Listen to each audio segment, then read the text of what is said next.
اس میں کوئی خیر دیکھو کہ اس کے ساتھ ہو جاؤ، تاکہ اللہ تعالیٰ ان کے ذریعے سے ہم سے بھی کام لے لیں، کہ اللہ تعالیٰ کے ذریعے ہم سے بھی کام لے لیں۔ اس لیے فرمایا اتقوا اللہ وکونوا مع الصادقین، کہ اللہ سے ڈرو اور سچوں کے ساتھ ہو جاؤ، اللہ سے ڈرو اور سچوں کے ساتھ ہو جاؤ۔ اتقوا اللہ وکونوا مع الصادقین۔ تو ہم نے عرض کیا کہ اجتماعیت کو حسد توڑ دیتا ہے، اور آپسی تعاون کو بھی حسد توڑ دیتا ہے۔ ہم ان کا ساتھ نہیں دیں گے، حالانکہ یہ کام باہمی تعاون کا ہے، یہ کام آپسی تعاون کا ہے۔ دوسری بات یہ ہے بہت ضروری کہ کسی کا بھی تعاون کرنے میں، کسی کا ساتھ دینے میں، کسی کا تعاون کرنے میں سب سے پہلے یہ دیکھ لو کہ میں اس کی مدد یا اس کا ساتھ دے رہا ہوں اپنے ذاتی تعلق کی وجہ سے یا دین کی وجہ سے۔ یہ بات بہت ضروری ہے، اس لیے کہ جب ایک دوسرے کا تعاون، ایک دوسرے کی مدد ذاتی تعلقات کی بنیاد پر ہوگی، تب بھی آپس میں اجتماعیت باقی نہیں رہے گی، بلکہ افتراق پیدا ہوگا۔ ہم تو ان کا ساتھ دیں گے، ہم تو ان کا ساتھ دیں گے، کیوں؟ حق تو ایک ہے، اللہ ایک ہے، اس کا دین ایک ہے، اس کا قرآن ایک ہے، اس کا نبی ہے، اس کی طرف سے نبی ایک ہے، قبلہ ایک ہے۔ پھر کیا مطلب اس کا کہ خیر کے کام میں تعاون ان کا کریں گے، ان کا نہیں کریں گے؟ یہ کیا بات ہوئی؟ دیکھو بہت ضروری بات ہے کہ خیر کے کام میں تعاون کرنے میں یہ مت دیکھو کہ یہ کون ہے، مجھے کس کا ساتھ دینا چاہیے۔ ہمارے یہاں یہ سوال محمل سوال ہے کہ ہم کس کا ساتھ دیں، ہم کس کا ساتھ دیں، ہمارے یہاں سوال محمل سوال ہے، اس لیے کہ تعاون دین کا ہے، تعاون دین کا تعاون ہے۔ اگر یہ تعاون ذاتی تعلقات کی وجہ سے ہوا تو پارٹی بنے گی، اور اگر یہ تعاون دین کے لیے ہوا تو امت بنے گی۔ اگر یہ تعاون ذاتی تعلقات کی وجہ سے ہوگا تو پارٹی بنے گی، اور اگر تعاون دین کے لیے ہوگا تو امت جمع ہو جائے گی، پھر امت بنے گی۔ بہت ضروری بات ہے۔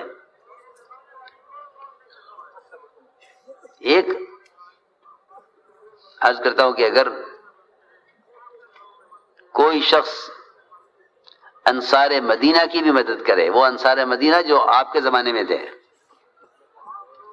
اگر کوئی انصار مدینہ کی بھی مدد کرے صرف اس لیے کہ یہ انصار مدینہ ہمارے قبیلے کے لوگ ہیں، ہمارے خاندان کے ہیں اور ہمیں اپنے خاندان کی مدد کرنی چاہیے، تب بھی خدا کی قسم ناکام ہوگا، تب بھی ناکام ہوگا اگر انصار مدینہ کی مدد کرتا ہے۔ اور اس کی مثال ہے، اس کی مثال ہے، بڑی عجیب مثال ہے۔ ایک آدمی تھا قزمان،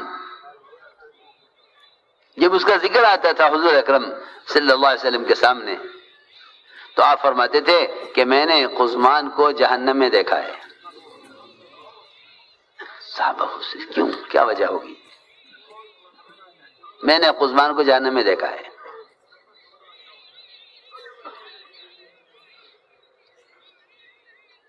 ایک وقت آیا احد کے میدان میں، صحابہ کے پاؤں کھڑ گئے، اچانک یہ قزمان آیا اور اس نے آ کر مشرکین کا مقابلہ کیا، انصار کی مدد کی، اور ایسا زبردست حملہ کیا مشرکین پر کہ اس کی کوشش پر مشرکین کو شکست ہو گئی، مسلمانوں کو فتح ہو گئی۔ صحابہ حیران تھے کہ اس کے بارے میں تو کہا جاتا تھا کہ یہ جہنمی ہے، کہ اس نے تو ایسا کام کر کے دکھلایا۔ ادھر مشرکین حیران تھے کہ یہ ہمارا آدمی تھا، ادھر کیوں چلا گیا؟ وہ تعجب میں تھے کہ تو ہمارے ساتھ تھا، یہ ادھر کب سے چلا گیا؟ ادھر والے بھی حیران تھے کہ یہ تو جہنمی تھا، جہنم والوں میں سے تھا، یہ ہماری طرف کیسے آ گیا؟ چنانچہ یہ خیال کیا ہوگا کہ ممکن اللہ نے ہدایت دے دی ہو۔ عجیب قصہ سننے کا ہے۔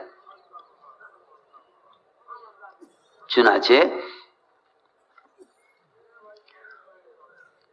قزمان نے 7-8 مشرک قتل کر دیے اور مشرکین کو شکست ہو گئی، مسلمانوں کو فتح ہو گئی۔ صحابہ جمع ہو کر ان کے گھر گئے، ان کو خوشخبری دینے، مبارکباد دینے کے لیے۔ صحابہ نے عرض کیا قزمان تم نے کمال کر دیے اور تمہاری کوشش سے، تمہاری محنت سے ہمیں فتح ہو گئی، اسلام کی فتح ہوئی، تمہیں خوشخبری سنانے کے لیے آئے ہیں تمہارے کارنامے پر۔ قزمان نے کہا مجھے خوشخبری کہیں کی سنا رہے ہو؟ خوشخبری اس کو سناؤ جا کے جس نے یہ کام اللہ کے لیے کیا ہو۔ میں نے تو اپنی انصار اپنی قوم کے لیے کیا ہے، اور یہ بات ضروری ہے کہ قوم کا آدمی قوم کا ساتھ دیا کرتا ہے، قوم کا آدمی قوم کا ساتھ دیتا ہے۔ میں نے تو اپنی قوم کا ساتھ دیا ہے، اپنی قوم کی مدد کی ہے، لہذا خوشخبری اس کو سناؤ جس نے کام اللہ کے لیے کیا ہو۔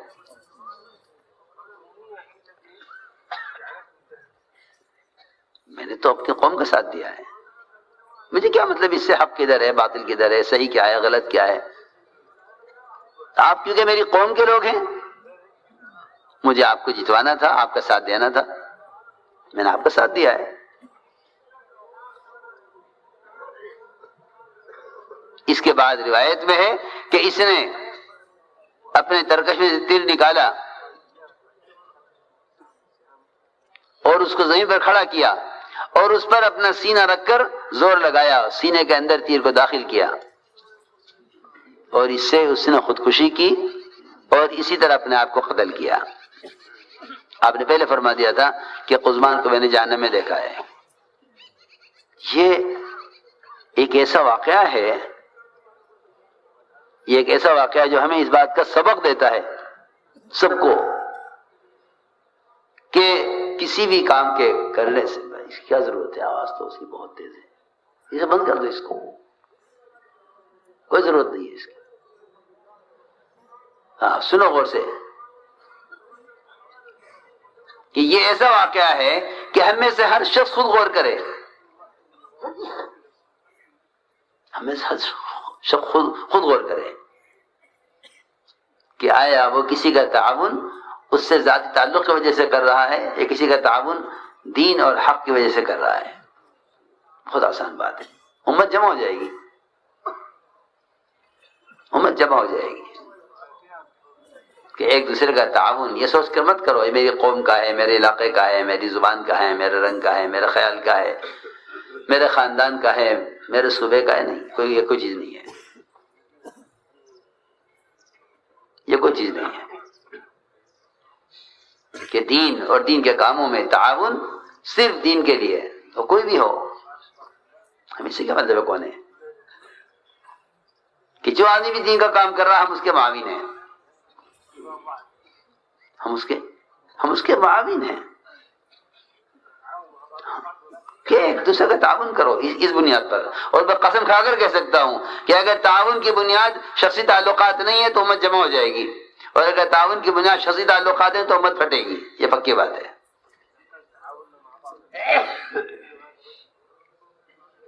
اس لیے فرمایا کہ ایک دوسرے سے حسد نہ کرو، اللہ کی تقسیم ہے، جیسے مال اللہ کی تقسیم ہے، کام بھی اللہ کی تقسیم ہے، علم بھی اللہ کی تقسیم ہے، جس طرح وہ رزق تقسیم کرتا ہے اس طرح دین کے کام کی توفیق بھی تقسیم کرتا ہے، دین کے کاموں کے ذمہ داریاں بھی تقسیم کرتا ہے، مال بھی تقسیم کرتا ہے، علم بھی تقسیم کرتا ہے، سب اللہ کی تقسیم ہے۔ اور حسد کرنا اس کی تقسیم سے اختلاف کرنا ہے، کہ حسد کرنا اس کی تقسیم سے اختلاف کرنا ہے۔ اس لیے فرمایا کہ کسی میں کوئی خوبی ہے حسد نہ کرو، اگر خرابی ہے تو نفرت نہ کرو۔ مسلمانوں میں عیوب بھی ملیں گے، بہت عیوب ملیں گے، لیکن خود میں کسی کا عیب نظر آئے تو وہ ایسا ہے جیسا سونے والے کا ستر کھل جانا، سونے والے کا ستر کھل جانا، یہ بہت آسان مثال ہے. ایک آدمی سو رہا ہے، اس کا ستر کھل گیا، کہ اس کا اگر ستر کھلا ہوا ہے سونے والے کا تو دیکھنے والے کو چاہیے، جس کی نظر پڑ گئی اس کو چاہیے کہ اس سے نظر پھیر کر اس پر کپڑا ڈال دے، اس کو جگائے نہیں، اس کو جگائے نہیں. اگر اس کو جگا دیا تو اس کا مطلب یہ ہوا کہ تم نے اس کا ستر، اس کو معلوم ہو گیا کہ اس نے میرا ستر دیکھ لیا. میں کچھ ضروری بات کر رہا ہوں، اس کو نہیں بتانا ہے کہ آپ نے اس کا ستر دیکھ لیا. جی ہاں، آپ کی نظر پڑ گئی، سوتا ہوا آدمی کروٹ لی اس نے، اس کا ستر کھل گیا، کہ اس کے کپڑے کو نہ چھیڑو بلکہ چادر اس کے اوپر ڈال دو. ہاں. اب اس سے اندازہ کریں آپ کہ جب اس کو جگا کر بتانے کا حکم نہیں ہے، اس کو جگا کر بتانے کا حکم نہیں کہ آپ کا صدر کھلا ہوا ہے، تو کسی دوسرے کو بتانے کی گنجائش ہوگی؟ سنو غور سے، کسی جا کر کہا جاوے دیکھو یہ آدمی سو رہا ہے، صدر کھلا ہوا ہے، پاگل کہلایا جاوے گا، وہ تو بیچارہ سو رہا ہے، اسے تو خبر نہیں کہ کسی سے کسی گناہ کے ہو جانے کا مطلب ہی یہی ہے کہ یہ آدمی بیچارہ غافل ہے، اسے اس کے گناہ کے ہونے کی خبر نہیں ہے، یا بھول گیا ہے، یا علم نہیں ہے. وہ تو لا علم ہے، اس سے گناہ ہوا. ہاں. اور آپ اس کے عیب کو دیکھ کر خبر کریں دوسروں کو کہ نہیں، حکم یہ ہے کہ جس کو آپ نے گناہ کرتے ہوئے دیکھا ہے اس کو بھی نہ خبر کریں کہ آپ نے اس کو دیکھا ہے. جی ہاں، پولیس والوں کو لوگ اچھی نظر سے نہیں دیکھتے کیونکہ وہ اسٹور میں رہتے ہیں، کون کیا کر رہا ہے. پولیس والوں کا کام کیا ہے کہ دیکھیں کون کیا کر رہا. اس لیے کوئی انہیں اچھی نظر سے نہیں دیکھتا کیونکہ یہ لوگوں کو بری نظر سے دیکھتے ہیں، یہ لوگوں کو بری نظر سے دیکھتے ہیں. جی ہاں، یاد رکھیں میری بات، اگر باپ بیٹے بھی ایک دوسرے کا تجسس کریں گے تو نفرت پیدا ہو جائے گی. باپ بیٹے بھی ایک دوسرے کا تجسس کریں، عیب دیکھنا چاہیں تو نفرت پیدا ہوگی دونوں میں، دیکھ لینا، پکی بات ہے. جنہیں میں ولا تجسس کہ عیب جو ہی مت کرو. تو میں نے عرض کیا کہ غلطیاں ہوں گی لوگوں سے، یہ فرشتے نہیں ہیں، یہ فرشتے نہیں ہیں، تو کیا کریں کہ تم اس کے عیب کو ایسے چھپا دو جیسے سونے والے کا ستر دیکھنے والا چھپا دے. اس کو بھی نہ بتلاؤ، کسی اور کو بتانے کی جو کہاں گنجائش ہے.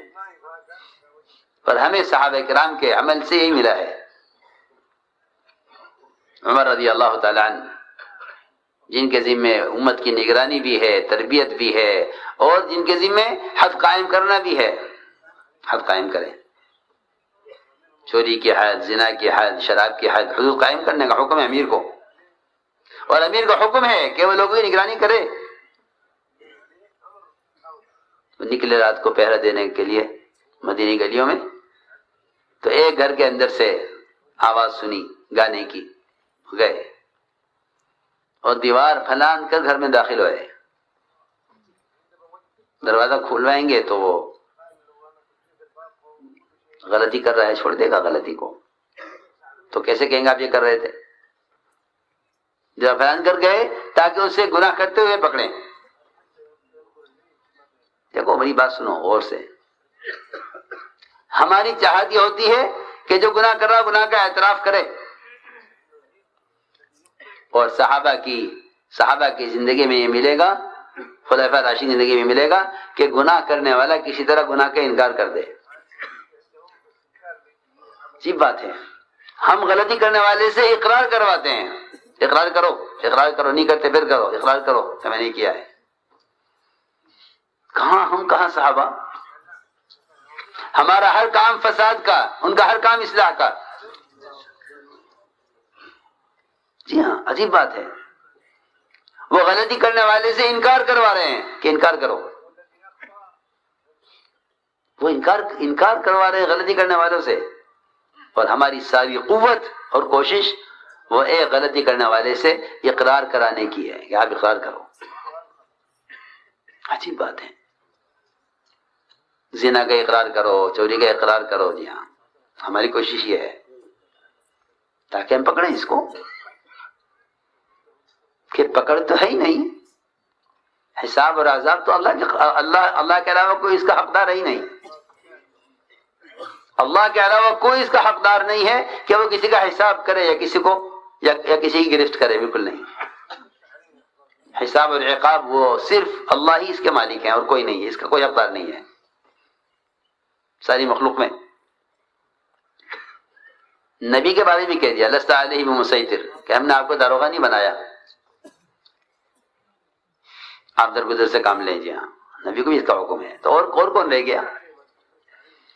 اور کون رہ گیا جو یہ کہ میں اصلاح کروں گا؟ بالکل نہیں. سنو غور سے. حضرت عمر رضی اللہ تعالیٰ عنہ گھر میں داخل ہوئے تو دیکھا کہ وہ شراب پی رہا ہے اور گانا گانے والی گا رہی ہے. حضرت عمر نے دیکھا اور دیکھ کر فرمایا کہ میں نے اس سے برا منظر نہیں دیکھا کہ ایک بڑے میاں مرنے کے قریب ہیں، موت قریب ہے، عمر پوری ہو چکی ہے، بڑھاپے کو پہنچ گئے، یہ گناہ کر رہے. بڑے میاں نے کہا کہ عمر میں تو ایک گناہ کر رہا ہوں کہ شراب پی رہا ہوں. واقعی قرآن نے منع کیا اس سے، لیکن آپ نے جو گناہ کیے ہیں وہ 3 کیے ہیں. آپ دیوار پھلان کر گھر میں داخل ہوئے، قرآن نے کہا دروازے سے آؤ. آپ نے اجازت نہیں لی، سلام نہیں کیا، قرآن کی اجازت لے کر سلام کر کے آؤ. آپ نے عیب تلاش کیا، کوشش کی کہ گناہ کرتے ہوئے پکڑ لیا جاوے، اور قرآن نے اس سے منع کیا ہے وَلَا تَجَسَّسُوا کہ عیب مت تلاش کرو کسی کا اندر گھس کر. عمر میں نے ایک گناہ کیا، آپ نے 3 گناہ کیے ہیں. میں نے قرآن کے ایک حکم کے خلاف کیا ہے، تم نے قرآن کے 3 حکموں کے خلاف کیا ہے. عمر رضی اللہ تعالی عنہ یہاں سے اتنا روتے ہوئے نکلے، اس پر نہیں رو رہے تھے کہ میری رعایا شراب پی رہی ہے. وہ تو جب کام کرنے والوں پر دوسروں کی اصلاح کا غلبہ ہو جاتا ہے نا، تو یا تو یہ کام سے مایوس ہو کر بیٹھ جاتے ہیں یا یہ لڑنے پر کھڑے ہو جاتے ہیں کہ اصول پر آؤ ورنہ ہم تم سے لڑیں گے. کہ نہیں، اصول لڑنے کے لیے نہیں ہوتے، اصول تو ڈرنے کے لیے ہوتے ہیں. اصول ہاں لڑنے کے لیے نہیں ہے. سب سے بڑی بے اصولی جس سے امت کا نقصان ہوگا وہ اصول کے لیے لڑنا ہے. کہ کیوں لڑ رہے ہیں؟ کہ ہم تو اصول پر لانے کے لیے لڑ رہے ہیں. اچھا، اصلاح کے لیے لڑ رہے ہیں؟ ہم تو اصلاح کے لیے لڑ رہے ہیں. سنو غور سے. ایک صاحب نے حضرت سے کہا، مولانا صاحب علیہ سے، کہ حضرت دعا کر دیجئے، میں الیکشن لڑنے جا رہا ہوں، کامیابی کی دعا فرما دیں. کیا کرنے جا رہے ہیں؟ الیکشن لڑنے. تو میں کیوں؟ کہ حضرت وہ حالات ٹھیک ہو جائیں، مسلمانوں کے فسادات نہ ہوں، اور میں چاہتا ہوں کہ مسلمانوں کو ہر طرح سے سہولت ملے اور حالات ٹھیک ہو جائیں، جھگڑے فساد نہ ہوں، مسلمانوں کی حفاظت ہو. یہ سب تو حضرت نے فرمایا جس کام کی ابتدا تم لڑنے سے کر رہے ہو اس میں کس خیر کی امید کی جا سکتی ہے؟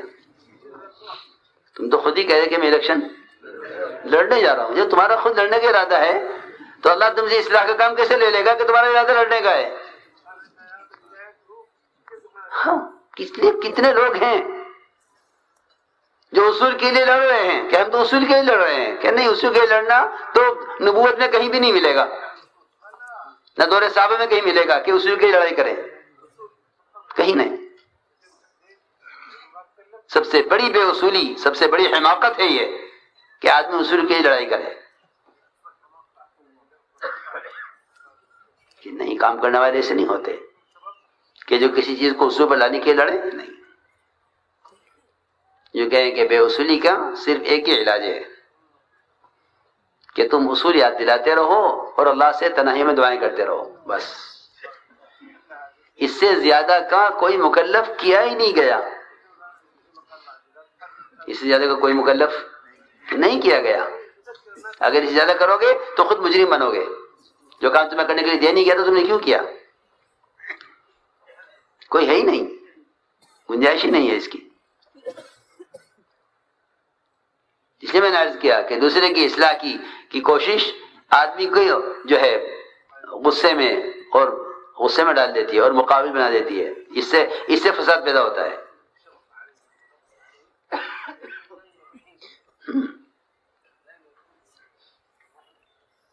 تو بہت عجیب قصہ ہے یہ، اس میں ہمارے لیے بہت اصول ہیں کہ عمر رضی اللہ تعالیٰ عنہ اس پر نہیں رو رہے تھے کہ میری آیا شراب پی رہی ہے، میری آیا کا کیا ہوگا، کیونکہ جن لوگوں کا خیال یہ ہے کہ کام کا کیا ہوگا، کام کا کیا ہوگا، کہ کام کا کیا ہوتا، جس طرح اللہ قرآن کے محافظ ہیں کام کے محافظ ہیں۔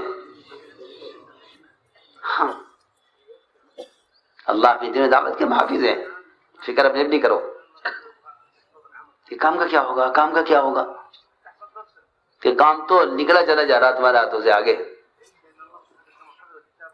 حضرت فرماتے تھے کہ یہ اتنی تیز رفتار ٹرین ہے، جو سوار ہو گیا، جو رہ گیا۔ حضرت کا ملفوظ ہے۔ اس لیے ہمارے یہاں احتجاج نہیں ہے، احتیاج ہے، محتاج بن کے چلو، احتجاج نہیں کہ بے وصولی ہم احتجاج کریں گے، کہ نہیں، احتجاج سے تو کبھی اصول پر آ ہی نہیں سکتے۔ ہمارے کام میں احتجاج نہیں ہے، احتیاج، ہم محتاج ہیں، احتجاج نہیں، اسٹرائک نہیں، بائیکاٹ نہیں، یہ ہمارے کام میں ہے ہی نہیں یہ چیز، اور اسلام میں ہی نہیں ہے۔ تمہارا کام کیا، اسلام میں ہی یہ چیز نہیں ہے کہ اسلام میں احتجاج ہو، اسلام میں بائیکاٹ ہو، یہ اسلام میں نہیں ہے۔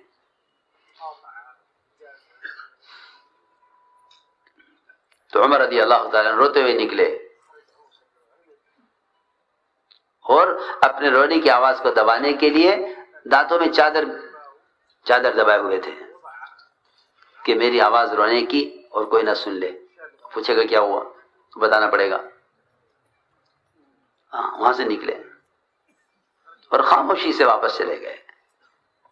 عبداللہ بن مسعود ان کے ساتھ تھے رات میں، ان کو بھی نہیں بتایا کیا ہوا، چلے گئے۔ بڑے ہی میں نے میزبان نے چھوڑ دیا، جب بھی جاؤں گا بات کھلے گی، جیسے ہمارا حال اللہ معاف فرمائے کہ ہمیں لگتا ہے کبھی آدمی ہاتھ لگے اور کم مجمع کے سامنے اس کو رسوا کیا جاوے،